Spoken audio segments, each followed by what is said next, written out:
Happy Akshaya Tritiya to everyone. Om Gyan Timirandhasya Gyananjana Shalakaya Chakshurunmilitam Yena Tasmai Shri Gurave Namah Vancha Kalparubhyascha Kripa Sindhubhyeva Cha Patitanam Pavnebhyo Vaishnavebhyo Namo. जय श्री कृष्ण चैतन्य प्रभु नित्यानंद श्री अद्वैत गदाधर शिवासादि गौर भक्तवृंद. हरे कृष्ण कृष्ण कृष्ण हरे हरे, हरे राम राम राम हरे हरे. तो कल stop किए थे हम आदिखंड chapter 8 shloka number 122 पर stop हुआ था हमारा. जब बताया गया था कि कैसे श्री वैकुंठनाथ नवद्वीप धाम में ब्राह्मण बालक के रूप में स्वानुभव सुख में मगन होकर विराजमान है. स्वानुभव यानी स्व माने खुद के ही अनुभव वाले सुख, खुद में ही वो मगन है. यानी आत्मा राम जैसे बोलते हैं कि वो आत्मा राम और चिन्ह में अनुभव विशिष्ट होकर सर्वदा नित्यानंद मय है. आगे बढ़ते हैं श्लोका नंबर 123 से. घरे मात्र है या दरिद्रतार प्रकाश आज्ञा ये ना महामहेश्वरे राविलास.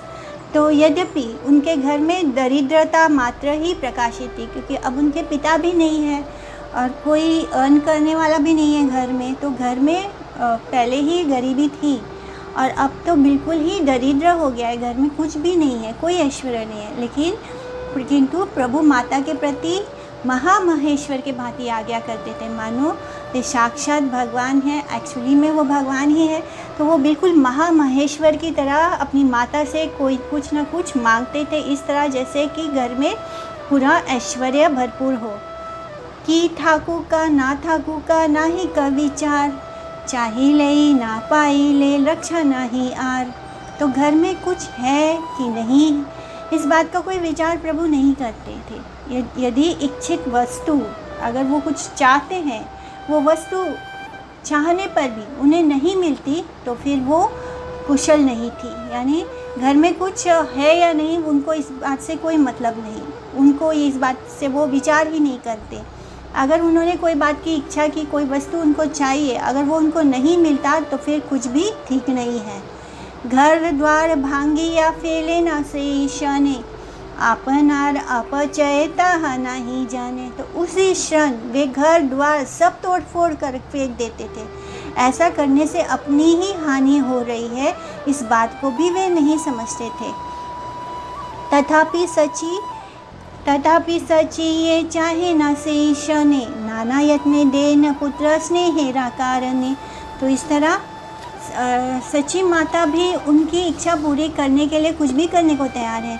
तब भी श्री विश्वम्भर जिस समय जो वस्तु मांगते, सची देवी पुत्र स्नेह के कारण वही वस्तु उसी क्षण नाना प्रयत्न करके भी ला कर देती. यानी चाहे उन्हें कितना भी कष्ट क्यों ना हो, वो चीज़ अगर विश्वम्भर ने मांगा है तो वो कहीं ना कहीं से उसको अरेंज करके उनको लाकर उसी क्षण देती. एक दिन गंगा स्थान को जाते समय निमाई द्वारा माता से अपने स्नान और गंगा पूजा के लिए सामग्री की प्रार्थना. एका दिने प्रभु चाले लेना गंगा स्नाने, तैला आमल की चाहे जननी रस्थाने.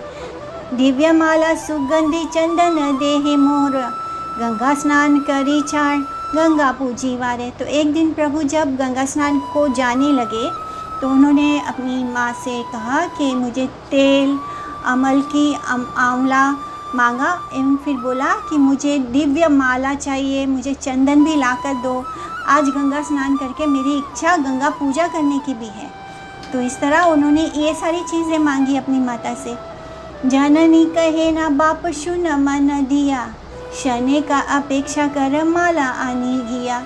तो माता ने कहा कि बेटा ध्यान देकर सुनो, तुम तनिक ठहरो, तुम थोड़ा सा रुक जाओ, मैं अभी माला लेकर आती हूँ. आनी गिया यही मात्र सुनीला वचना, क्रोधे रुद्र हई लेना सचिरानंदन. ला के देती हूँ, बस इतना ही सुना उन्होंने कि घर में वो चीज़ नहीं है. माँ ने कहा कि तुम थोड़ा सा रुको, मैं ला कर देती हूँ. बस इतना ही सुनना था कि ला कर देती हूँ. इतना बात सुनते ही सचिनंदन क्रोध से मूर्तिमान रुद्र बन गए. रुद्र माने शिव की संहार मूर्ति, जिस रूप में शिव जी पूरी सृष्टि का संहार करते हैं वो रूप है रुद्र रूप। एखने याई व तुम्ही माला आनिवारे, एता बलि क्रुद्ध हया प्रवेशिला घरे। अब तुम माला लेने जाओगी, इतना कहते हुए क्रुद्ध होकर निमाई घर में घुस गए। यते का आछिला गंगा जलेरा कलश, आगे सब भांगी लेना हई क्रोधावश। तैल घृत लवन आचिल याते ते, सर्व चूर्ण करी लेन ठेगा लई हाथे। छोट बड़ घरे यत छिल घट नाम, तब भांगी लेना इच्छा माया भगवान। गड़ा गड़ी आए घरे तेल घृत दुग्ध, तांडुल करपास धान्य लोण बड़ी मुदुख। यते का आछिल सिका तानिया तानिया, क्रोध वेशे फेले प्रभु छिंदिया छिंदिया। वस्त्र आदि यत किछु पाई लेन घरे, खान खान करी चिरी फेले दुई करे। सब भांगी आर यदि नाही अवशेष, तबे शेषे गृहपति हैला क्रोधावेश। तो अब उन्होंने पूरे घर को तहस नहस कर दिया। वहाँ घर में जितने गंगा जल के कलश रखे थे, क्रोध में आकर प्रभु ने उन सबको तोड़ फोड़ डाला। जिस जिस बर्तन में तेल घी नमक था, उन सबको हाथ में डंडा लेकर उन्होंने चूर्ण विचूर्ण कर डाला। घट नाम के छोटे बड़े जितने भी पात्र घर में थे, इच्छामय भगवान ने उन सबको तोड़ फोड़ डाला। तेल घी दूध चावल रुई धान नमक बढ़िया तथा दाल मूंग सब घर में इधर उधर बिखेर दिया। घर के छीकों को क्रोधावेश में खींच खींच कर प्रभु ने छोटे छोटे टुकड़े करके फेंक दिया। घर में वस्त्र आदि जो कुछ मिले उन सब को हाथ से लेके चीर फाड़ कर खंड खंड कर दिया। घर में सब कुछ तोड़ फोड़ डालने पर जब कुछ भी शेष नहीं बचा, तब प्रभु का क्रोधावेश घर के प्रति उन्मुख हुआ। अब घर का सब सामान तो उन्होंने तोड़ दिया, कपड़े लत्ते सब चीर चीर के फाड़ दिए। सारा तेल घी अनाज घर में जो कुछ भी था, बड़ी बना होता है, नमक था धान था रुई था, सब इधर उधर फेंक दिया। अब घर में कुछ भी नहीं बचा, तो अब क्या कर रहे हैं, अब घर को ही तोड़ फोड़ गए। तो घर में सब कुछ तोड़ फोड़ डालने पर जब कुछ भी शेष नहीं बचा, तब प्रभु का क्रोधावेश घर के प्रति उन्मुख हुआ। लोन लवन शब्द का प्राकृत अभ्रंश। लोन मने नमक। सिक्का पात्र के बीच में विविध द्रव्य रखने हेतु ऊपर से लटकी डोरी या रस्सी से निर्मित आधार छिका। जैसे माखन को ऊपर रस्सी से टांग कर रखती थी मटकी में, उसको छिका बोलते हैं। तो ये सब चीज़ भी उन्होंने लाठी लेके तोड़ फोड़ कर दी थी, खंड खंड कर दिया था। दोहाती या ठेंगा पारे गृहेरा ऊपरे, हेना प्राण नाही कारो ये निषेध करे।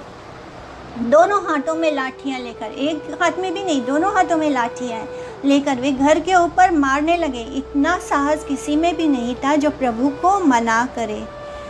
अब उनका ऐसा क्रोध रूप देखा है कि किसी में हिम्मत ही नहीं हो रही है कि वो उनको बोल सके कि रुक जाओ, ये सब मत करो। दो हाथी या ठेंगा पाड़े, तो दोनों हाथों में लेकर लाठी मारने लगे। दो हाथियाँ यानी दोनों हाथों में। और इस तरह वो जो दोनों डंडा लेकर घर के ऊपर ही बरस पड़े, घर द्वार ही तोड़ने लग गए। घर द्वार भांगी शेषे वृक्षेरा देखिया, ताहार ऊपर ठेंगा पाड़े दो हाथिया। तो घर द्वार सब तोड़ फोड़ डालने के पश्चात वृक्ष को देखकर उसी के ऊपर दोनों हाथों से लाठियाँ मारने लगे। अब घर भी तोड़ फोड़ कर दिया, अब जो पेड़ है उसके ऊपर भी लाठियाँ मार रहे हैं। तथापि यह क्रोधावेशे क्षमा नाही हया, शेषे पृथ्वी ते ठेंगा नाही समुच्चया। इतने में भी जब प्रभु का क्रोधावेश शांत ना हुआ, तो अंत में उन्होंने पृथ्वी पर इतनी लाठियाँ बरसाई कि जिनकी कोई गिनती नहीं थी। अब लाठी लेकर पृथ्वी पर भी बरसा रहे। गृहेरा उपांते सची शंकर संशकित हया, भय आछे ना ये है ना लुकाया। सची माता ऐसे सशंकित होकर स्थित थी, एकदम घबराहट उनको समझ ही नहीं रहा था हो क्या रहा है। मानो घर के एक कोने में महाभय से डरकर उन्होंने अपने को छिपा रखा हो। किसी घर के एक कोने में वो वहीं पर एकदम मैंने क्या बोलने कि वो उनको समझ ही नहीं रहा था कि हो क्या रहा है। धर्म संस्थापक प्रभु धर्म सनातन जननी रे हस्त नाही तो लेना कखन एतादृशे क्रोध आरो आछे न व्यंजिया तथापिहा जननी रे न मारिला गिया। तो धर्म संस्थापक सनातन धर्म स्वरूप प्रभु ने क्रोधावेश में भी कभी माता के ऊपर हाथ नहीं उठाया। प्रभु इस प्रकार का क्रोध अनेक बार प्रकाशित कर चुके थे, परंतु कभी भी उन्होंने माता को नहीं मारा। इस तरह उन्होंने इसके पहले भी अपने क्रोध का आवेश दिखाया था, पर आज उनका क्रोध कुछ पहले से ज़्यादा था। पर जितनी बार भी उन्हें क्रोध आया, उस क्रोध में के आवेश में आकर उन्होंने कभी अपनी माता पर हाथ नहीं उठाया।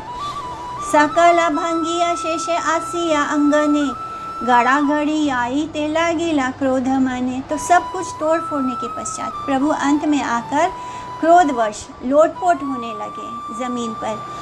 श्रीकाना का अंगा हेला बालू का वेष्टिता से ही हेला महाशोभा अकथ्या चरिता। तो गौर प्रभु के स्वर्ण कांति वाले श्री अंग धूलि से धूसरित हो गए, यानी धूल पर लोटपोट हो रहे हैं धरती पर, जिससे वे महाशोभा को प्राप्त हुए, यानी और भी ज़्यादा सुंदर लग रहे हैं। वस्तुतः प्रभु के ये सब चरित्र अवर्णनीय हैं। कथाशने महाप्रभु गड़ा गड़ी दिया स्थिर हई रही लेना शयन करिया। तो महाप्रभु श्री गौर सुंदर कुछ समय धूलि में लोटपोट होते रहे, फिर स्थिर होकर चुपचाप सो गए, वहीं पर सो जाते हैं ज़मीन पर। सेई मते दृष्टि कैला योग निद्रा प्रति पृथ्वी ते शुई आचे वैकुंठेरा पति। तो उसी अवस्था में वैकुंठपति ने योग निद्रा के प्रति दृष्टि की एवं पृथ्वी के ऊपर आराम से सो गए।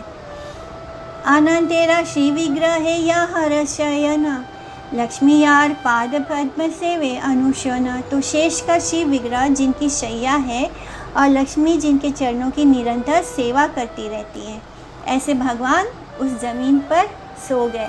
तो हम भगवान सो गए ऐसे नहीं बोलते हैं, क्यों? क्योंकि वो योग निद्रा में होते हैं। भगवान सोए भी होते हैं तब भी वो पूरी सृष्टि का पालन पोषण कर रहे हैं, तो माने वो योग निद्रा में है।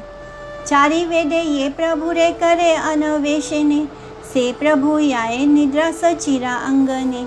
अनंत ब्रह्मांड यार लोम कूपे भासे सृष्टि स्थिति प्रलय करे यार दासे। ब्रह्मा शिव आदि मत यार गुण ध्याने हेना प्रभु निद्रा याना सचिरा अंगने। चारों वेद जिन प्रभु का स्तुति करते हैं, अन्वेषण करते हैं, वे ही प्रभु सची के आंगन में शयन कर रहे हैं, जिनके एक एक लोमकूप, जिनके एक एक हेयर पोर्स से अनंत ब्रह्मांड निवास करते हैं, उनके जिनके सेवक सृष्टि स्थिति प्रलय आदि कार्यों को करते हैं। यानी भगवान स्वयं तो ये काम नहीं करते, वो ना तो वो क्रिएशन, पालन पोषण और प्रलय सब कौन करता है? श्री संकर्षण उनके सेवक हैं, तो वही ये सब कुछ करते हैं। तो जिनके सेवक भी सृष्टि स्थिति और प्रलय करते हैं, आदि कार्य करते रहते हैं, ऐसे भगवान माँ सच्ची के आंगन में सोए हैं। और ब्रह्मा शिव आदि जिनके ध्यान में मग्न रहते हैं, ब्रह्मा जी, शिव जी, जितने भी देवी रहता है, ये सब भगवान के ध्यान में रहते हैं। ऐसे प्रभु श्री सची देवी के आंगन में सो रहे हैं। ए मठ महाप्रभु स्वानुभव रसे निद्रायाए देखी सर्वदेव एकांते हासे। तो इस प्रकार महाप्रभु को स्वानुभव रस में स्थित ही सोते हुए देखकर सभी देवता कभी रोते और कभी हंसते थे। कथाशने सची देवी माला आनाइया गंगा पूजी वार सज्ज प्रत्यक्ष करिया। तो कुछ क्षणों में सची देवी ने माला मंगवा ली और गंगा पूजा की सब सामग्री पुत्र के सामने लाकर रख दी। धीरे धीरे पुत्रे राशि अंग हस्त दिया धूला झाड़ी तुली ते लागिला देवी गिया। तो फिर धीरे धीरे सची देवी ने अपने पुत्र के श्री अंगों से अपने हाथों से उनके देह पे जो मिट्टी धूल लगा था उसको झाड़कर उन्हें उठाने लगी। उठ उठ बाप मोर हेर मालाधर, आपन इच्छाएं गिया गंगा पूजा कर। तो माता ने कहा, वत्स बेटा उठो उठो, देखो ये लो माला, और जाकर अपनी इच्छा अनुसार गंगा पूजन करो। भाल हैला बाप यत फेलीला भांगिया, याऊ का तो मार सब बलाई लैया। तो मेरे वत्स, मेरे पुत्र, जो कुछ तुमने नष्ट भ्रष्ट किया वह सब अच्छा ही हुआ। ये सब विपद तुम्हारी आपत्ति विपत्तियों को लेकर चली जाए। इस तरह तुम्हारे मन में जो भी आपत्ति विपत्ति, यानी तुम्हारे मन में जो भी दुख है, जो भी कष्ट है, अगर ये सब नुकसान किया तो तुमने बहुत अच्छा किया। अब इन सब जो भी नष्ट भ्रष्ट हुआ है, इन सब के साथ तुम्हारे मन के भी सारी दुविधा, दुख, तकलीफ, परेशानी चली जाए। आपत्ति और विपत्ति का यहाँ पे वही मतलब है कि जो भी अशुभ है, जो अमंगल है, जो दुख है, जो कष्ट है, जो पाप है, वो सब इसके साथ चले जाए। जननीरा वाक्य सुनिशी गौर सुंदर, चालीला करिते स्नान लज्जिता अंतर। श्री गौर सुंदर जननी के इस वाक्य को, अपनी माँ के इस वाक्य को सुनकर हृदय में लज्जित होते हुए गंगा स्नान के लिए चले गए। एथा सची सर्वगृह करी उपस्कार, रंधनेर उद्योग लागिला करीवार।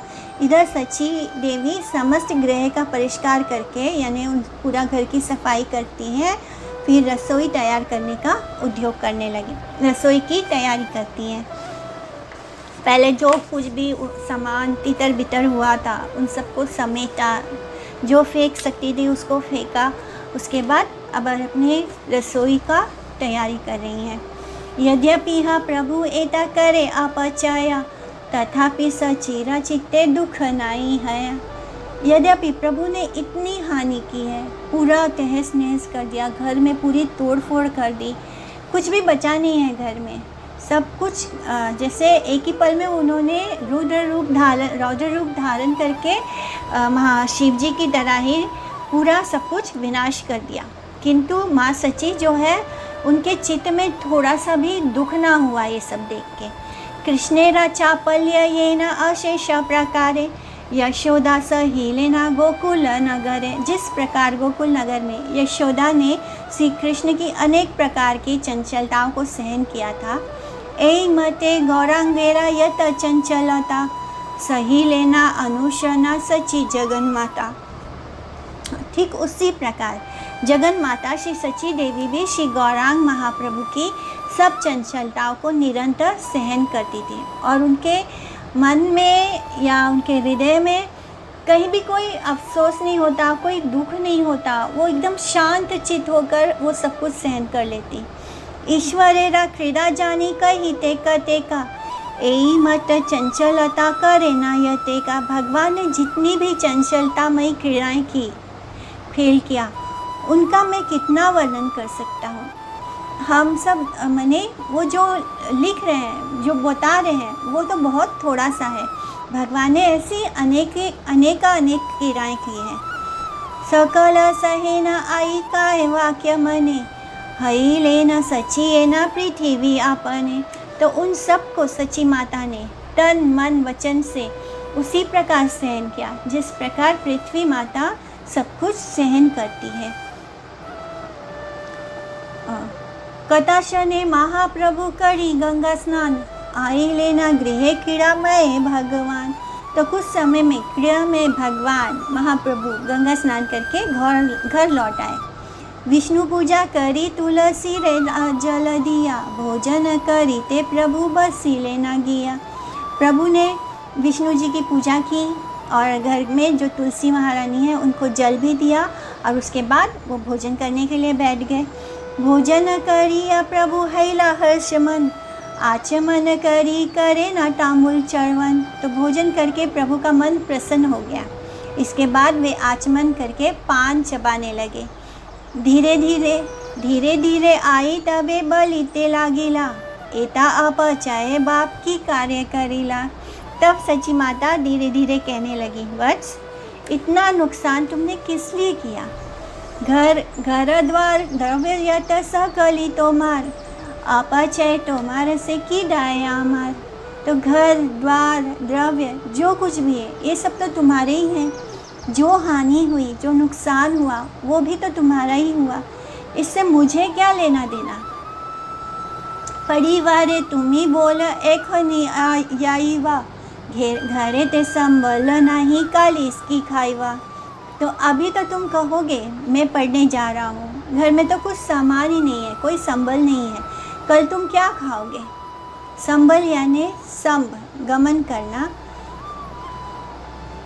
चलना, कारण अल यानी जीविका।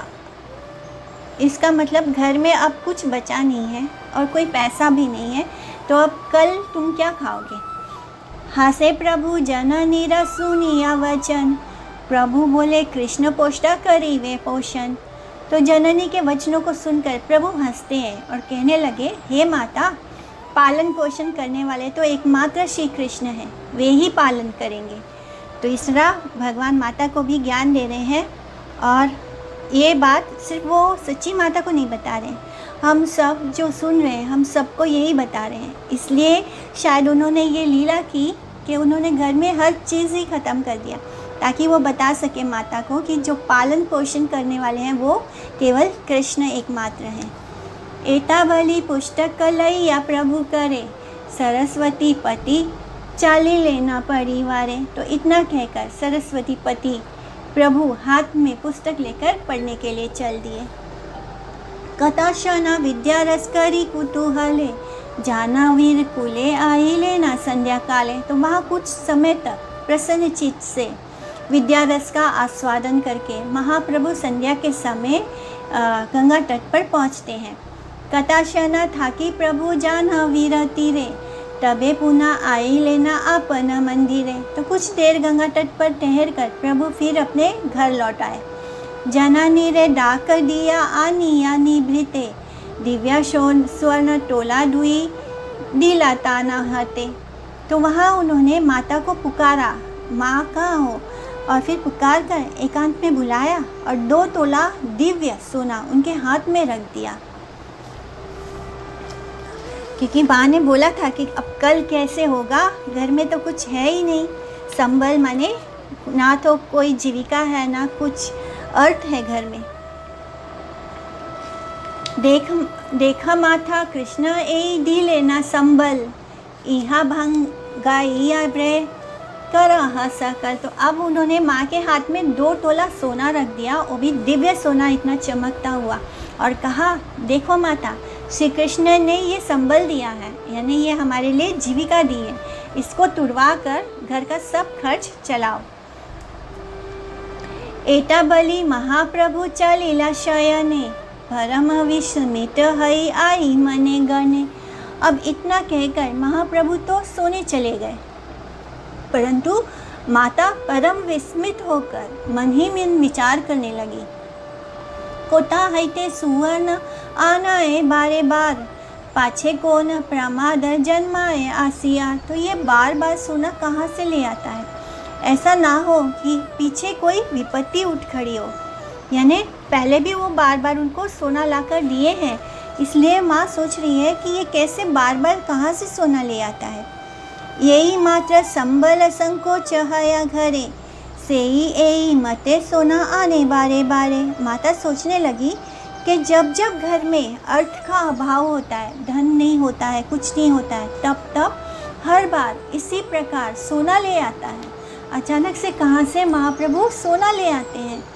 कीवा धार करे कीवा कौन सिद्धि जाने, कौन रुपए कार सोना आने वाके माने।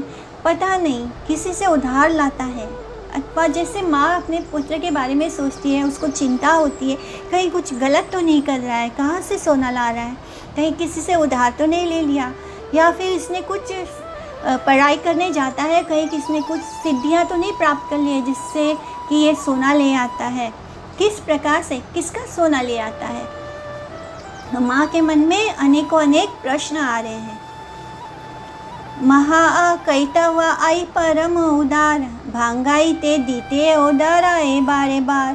तो सची माता अतीव सुसरला एवं परम उदार है, बहुत ही सरल हृदय भोली सी है। वे बार बार उन सुवर्ण खंडों को तुड़वाने के लिए देने में भी डरती रहती है। अब उनको मन में डर भी होता है कि ये सोना कहीं किसी का चोरी करके ना लाया हो। उनको बाहर जाकर उसे तुड़वाने को देने के लिए भी डर होता है मन में। मन अंदर से शंकित होता रहता है। थसा थाई 5 थाई देखाई या आगे, लोके राशि खाए आई भांगाई भी ताबे।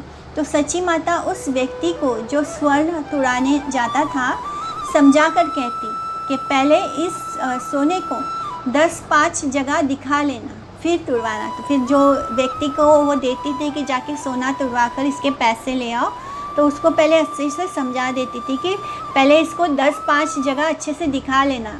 कहीं ये मन में उनकी शंका ये भी होती है कि कहीं ये सोना ना हो, कुछ और हो, माने कोई और मेटल हो, सोना ना हो। तो इसलिए बोलती है कि पहले 10-5 जगह अच्छे से दिखा लेना, और अगर सभी लोग यही बोलते कि हाँ ये सोना ही है, फिर इसको तुड़वा लेना।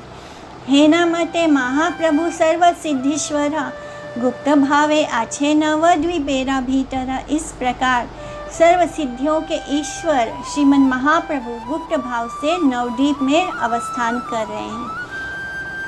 ना छाड़े न श्रीहस्ते पुस्तक एक क्षण, पढ़े न गोष्ठी ते ये न प्रत्यक्ष मदन।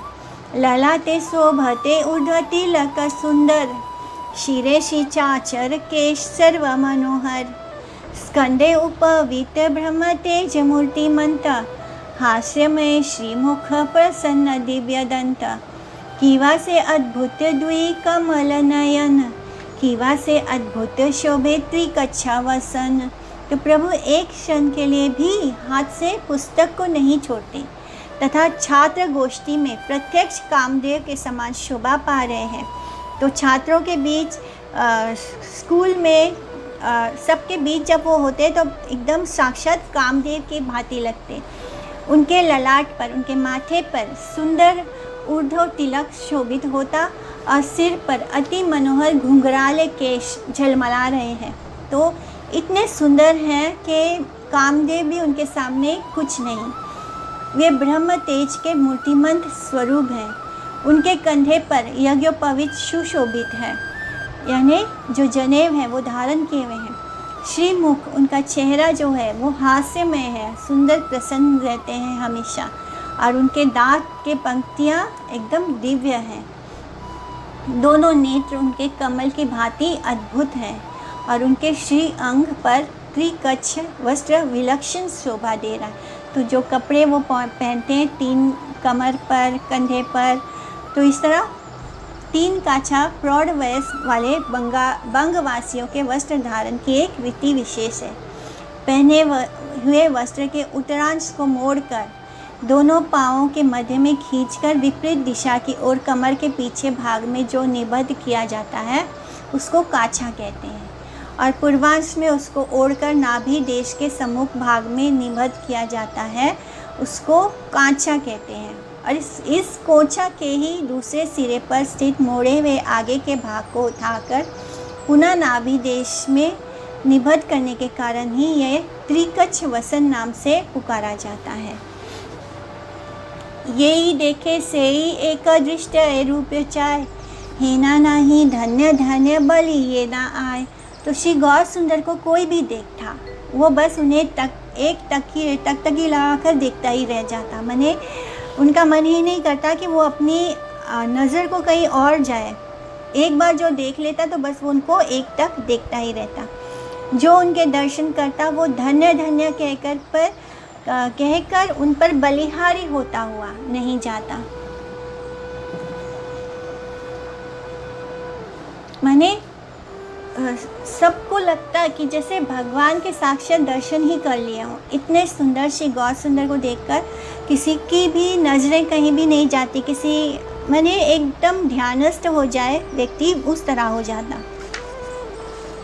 हेना से अद्भुत व्याख्या करे ना ठाकुर, सुनिया गुरु है संतोष प्रचुर। श्रीमन महाप्रभु ऐसे अद्भुत व्याख्या करते हैं, जो कुछ भी वो एक्सप्लेन करते हैं, जिस बात को भी वो इतना अद्भुत होता कि उसे सुनकर उनके जो गुरुजी हैं उनको परम आनंद होता। तो जब शिष्य इतना अच्छा होता है, इतना इंटेलिजेंट होता है, इतना क्लेवर होता है और बहुत ही होशियार होता है, तो गुरु जो होता है उसको सबसे ज़्यादा आनंद होता है। सकल पदुआमध्ये आपने धरिया, बसाए ना गुरु सर्व प्रधान करिया। तो श्री गुरुदेव स्वयं हाथ पकड़कर निमाई को समस्त छात्रों के मध्य में सर्वप्रधान रूप से बैठाया करते थे, क्योंकि वो उनका सबसे बेस्ट छात्र था। तो उसको अपने हाथ से उसे ले जाते पकड़ के और उसे सब छात्रों से प्रधान रूप से उनको बैठाकर उन्हें बोलने का अवसर भी देते। गुरु बोले, बाप तुम्ही मन दिया पढ़, भट्टाचार्य हैवा तुम्ही बलिलाट दृढ़। तो गुरुजी ने कहा कि बेटा वत्स, तुम इसी प्रकार मन लगाकर पढ़ो। मैं दृढ़ता पूर्वक कहता हूँ, यानी मैं बहुत कॉन्फिडेंस होकर कहता हूँ कि एक दिन तुम भट्टाचार्य बनोगे। भट्टाचार्य जो विप्र मीमांसा और न्याय शास्त्र का अध्ययन करके इनमें पारंगत हुए हैं, ऐसे व्यक्तियों को भट्टाचार्य कहा जाता है, जिन्होंने आद्यंतन किसी एक वेद को कंठस्थ किया है और वे ही इस उपाधि को प्राप्त करने के योग्य होते हैं, अथवा दर्शन शास्त्र विद्वान अध्यापक। अभी तो इसको सरनेम की तरह यूज़ करते हैं, किंतु ये सरनेम नहीं है, ये एक उपाधि है। यानी जो व्यक्ति ने एक वेद को पूरी तरह कंठस्थ कर लिया, पूरी तरह बाहात कर लिया, और जो मीमांसा और न्याय शास्त्र में जिसका अध्ययन किया है और जिसको दर्शन शास्त्र में बहुत ही जो शास्त्रज्ञ है, विद्वान है, अध्यापक है, ऐसे व्यक्ति को भट्टाचार्य बोला जाता है। प्रभु बोले, तुम्ही आशीर्वाद करा यारे, भट्टाचार्य पद को न दुर्लभता हारे। तो प्रभु ने कहा, गुरुदेव, जिसको आपका आशीर्वाद मिल जाता है उसके लिए भट्टाचार्य का पद कौन सा बहुत दुर्लभ वस्तु है। यहाँ रे ये जिज्ञासेना श्री गौर सुंदर, हेना नहीं पढ़ुआ ये दीवे का उत्तर। तो यदि श्री गौर सुंदर किसी भी विद्यार्थी से कोई भी प्रश्न करते तो ऐसा एक भी विद्यार्थी ना होता जो उनके प्रश्न का उत्तर दे सके। जब भी वो किसी अपने सहपाठियों से, किसी भी विद्यार्थी से कोई भी प्रश्न करते तो कोई भी उनके प्रश्न का उत्तर देने वाला होता ही नहीं वहाँ पर। आपन ही करे ना तबे सूत्रेरा स्थापन, शेषे आपनार व्याख्या करे ना खंडन। तो महाप्रभु पहले तो स्वयं किसी को भी सूत्र की स्थापना कर देते और फिर स्वयं ही उस स्थापित व्याख्या का खंडन भी कर देते, उसमें गलती भी निकाल देते। पहले उस बात को स्थापित करते, फिर उसमें कुछ ना कुछ त्रुटि निकालते और फिर उसका खंडन भी करते। इस तरह ना तो कोई उनके स्थापित सूत्र में गलती ढूंढ पाता और फिर जब वो खंडन करते तो सब सोचते रह जाते कि ये कैसे हुआ। इस तरह ज्ञातव्य यह है कि मायाधीश विष्णु में कर्तुम अकर्तुम अन्यथा कर्तुम सामर्थ्य नित्य वर्तमान है। तो वही है जो कर सकते हैं, जो करा हुआ को फिर कर दे, यानी अन्य लास्ट में वही करने वाले हैं, वही उसको विनाश भी करते हैं, वही उसको क्रिएट भी करते हैं। तो ये इसीलिए बोला गया है कि भगवान जो है वो हर अवस्था में उनका जो स्वरूप है, कर्तुम अकर्तुम अन्यथा कर्तुम सामर्थ्य। केहे यदि को न मते ना पारे स्थापिते, तबे से ही व्याख्या प्रभु करे न सूरीते। यदि कोई छात्र किसी प्रकार भी किसी सूत्र की स्थापना नहीं कर पाता था, तब प्रभु स्वयं उस व्याख्या की स्थापना सुचारू रूप से कर देते थे।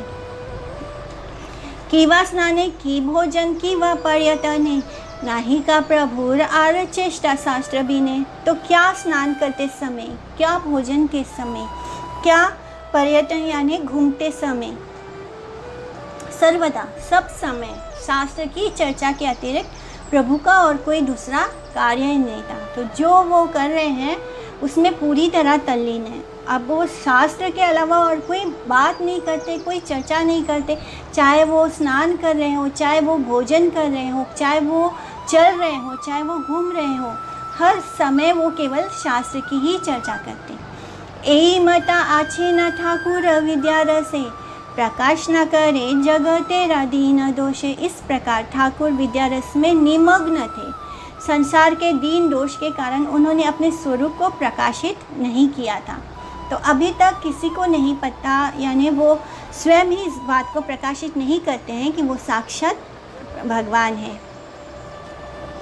दीन दोषे यानी जगत के अधिकांश लोग अक्षस ज्ञान परायण अथवा अधोक्ष विष्णु विमुख हैं, इसलिए उन्होंने अपने जो स्वरूप है उसको प्रकाशित नहीं किया। हरि भक्ति शून्य हैला सकल संसार, असत्संग असतपथ बई नहीं आर।